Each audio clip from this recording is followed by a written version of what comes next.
update, August 2025. The 9.2.0 update arrives next week, so let's check out the notable gameplay changes you can expect from this public test build.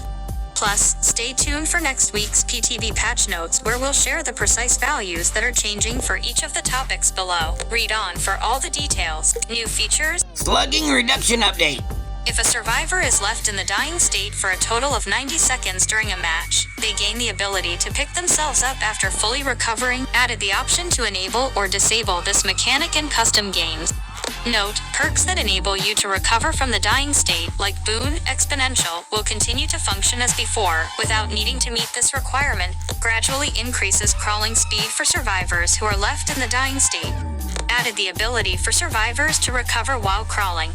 Recovery now occurs passively with no need to hold a button. Updated several survivor and killer perks to account for these changes. Pick yourself up if you've been in the dying state for 90 seconds. When it comes to slugging, we know it can be frustrating if you're on the receiving end of it too often or for too long, but we also know that sometimes it's the smart move. This updated system acknowledges this, allowing the killer to slug occasionally when they feel like it's the right call, but will eventually kick in and swing in the survivor's favor if slugging is used excessively. A big part of this is also about making the experience of being slugged more pleasant, as much as being slugged can be, at least. The recovery changes and crawling speed will give you a bit more agency when down, so you aren't just holding a button and waiting for someone to come save you. Tunneling reduction update. When a survivor is hooked, their hook status is hidden from the killer.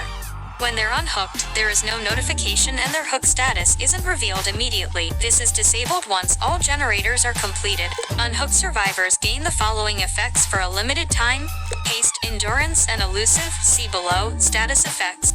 No collision with other players, both killer and survivor. Immunity to killer instinct and sees the killer's aura nearby. These effects are lost when the affected survivor perform a conspicuous action. All these effects, except haste and endurance, are disabled once all generators are completed. Added a unique effect to the killer hook state UI that indicates the last survivor they hooked. After completing a unique hook, the same survivor is not hooked consecutively. Killers get the following benefits: bonus damage for the next generator kick, temporary haste status effect, temporarily reveals survivors, think base kit, barbecue, and chili, that have less or equal hook states to the hooked survivor. These effects are slightly lessened for the Blight, the Dark Lord, the Ghoul, the Hillbilly, and the Nurse. These effects are disabled once all generators are completed. Added new effects that disincentivize tunneling.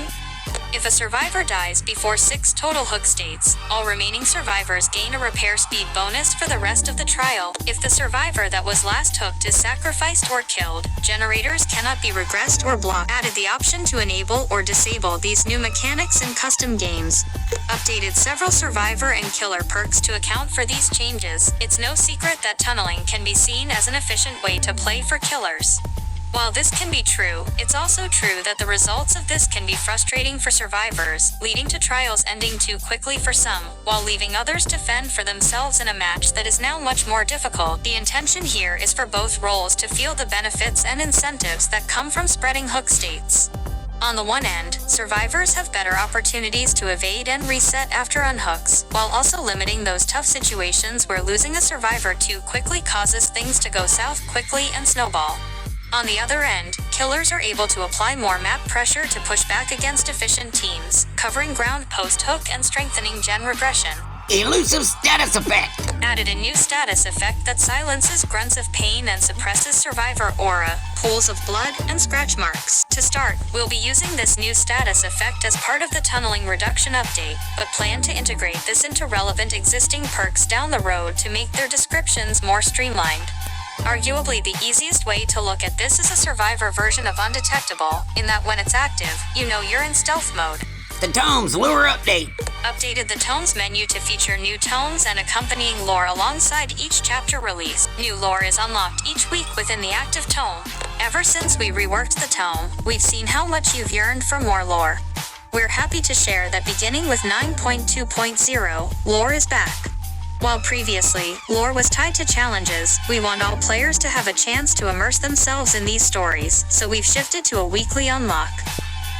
Killer updates. The Shape.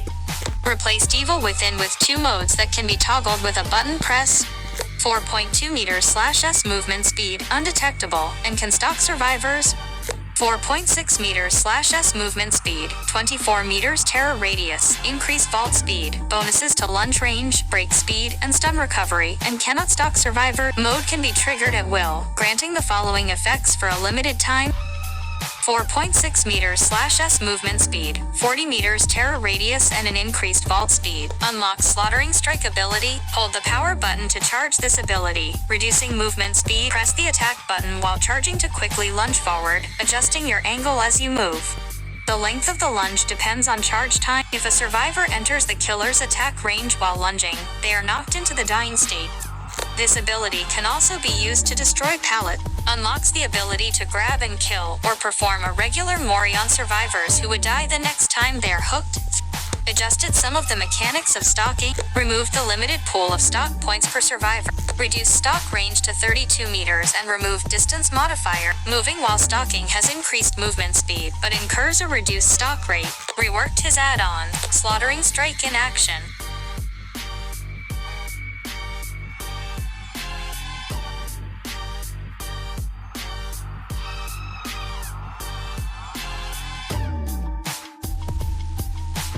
By moving away from linear evil within tiers, we wanted to give players more tools they can use to adapt to each trial's unique situations, while keeping the core of what makes him the shape. Slaughtering Strike makes for a high-threat offensive attack, offering up an insta-down opportunity with an extended lunge that's particularly effective in loops and for ripping through pallets quickly. Understanding his kit has changed quite a lot. We've done a pass on nearly all his add-ons, reworking many of them to offer more unique effects. In particular for those who prefer his old playstyle, Fragrant Tuft of Hair will change Evil Incarnate to function like old Myers, offering an exposed effect and no Slaughtering Strike. Stay tuned for patch notes for the full details on these changes. The Clown Update. Increased activation time of the Afterpiece Antidote. Increased how long the Afterpiece Tonic's hindered effect lingers after leaving smoke. We've heard your feedback that the Clown's easier to activate haste can make instigating and maintaining chases less interactive for survivors. That, coupled with nerfs to his purple bottles, has pushed players towards this frustrating tactic. To make both bottles feel like viable options without being too oppressive, we've adjusted the values of their most impactful qualities to strike a balance between pre-9.1.0 values and live values. Unknown Update. Increased the additional time added to weaken when injured by a UVEX projectile. Increased movement speed recovery after teleporting. Increased camera vertical range. Adjusted several add-ons. Increased vertical camera range in action. The unknown is largely considered to be fun to play as and against, and we want to preserve that while adapting to the current state of gameplay. We've buffed the UVEX slightly, while also taking what we learned from the animatronic to allow for orbitals, improving UVEX aiming and making for even more fun gameplay. It's also likely no surprise that Blurry Photo is the most used add-on for the unknown, given the importance of speed recovery. To help create an opportunity for more add-on experimentation, we've converted a portion of this add-on into a base kit buff, while also doing a pass on other add-ons that are due for some adjustments. The Dark Lord. Vampire Form. Slightly reduced Hellfire cooldown. Increased total Hellfire pillars by 1. Reduced Hellfire charge movement speed. Slightly increased slowdown time after casting Hellfire. Wolf Form. Increased pounce attack charge time. Increased scent orb spawn time.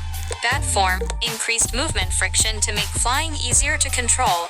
Adjusted his add-ons. Vampire Form is slightly less oppressive in short loops where movement slowdown had less of an impact, and toning down Wolf Form's mobility, which has been outclassing some dash killers. On the flip side, you'll find Bat Form easier to control in tighter spaces and can use Hellfire slightly more frequently and reach further with it. The Ghoul. When grabbing a survivor on the other side of a vault with Kagine Leap, the survivor is released at the start of the ghoul's vault instead of at the end. It's no secret that it's been a common pain point for survivors to be locked in place when hit with a Kagine Leap grab attack across a vault. Survivors shouldn't have to wait for the ghoul to finish their vault before being able to move again, so we've removed this tech. The Oni. Hooking a survivor now spawns more blood orbs. We understand that with the changes we're making to address slugging, this will impact the Oni slightly, so we want to mitigate this. By turning hooked survivors into a greater source of power gauge build-up, the Oni is rewarded with more quickly snowballing power by hooking. Perk Updates. updated various perks. In addition to the general perk balance updates you can expect each release, we've also made a number of adjustments to account for the new systems coming to DBD this update, specifically relating to slugging and tunneling. Stay tuned next Tuesday for the PTB Live Balance preview on Discord, where we'll dig into the details of these perk changes, and then follow that up with patch notes, where you can find the nitty-gritty numbers. Until next time, the Dead by Daylight team.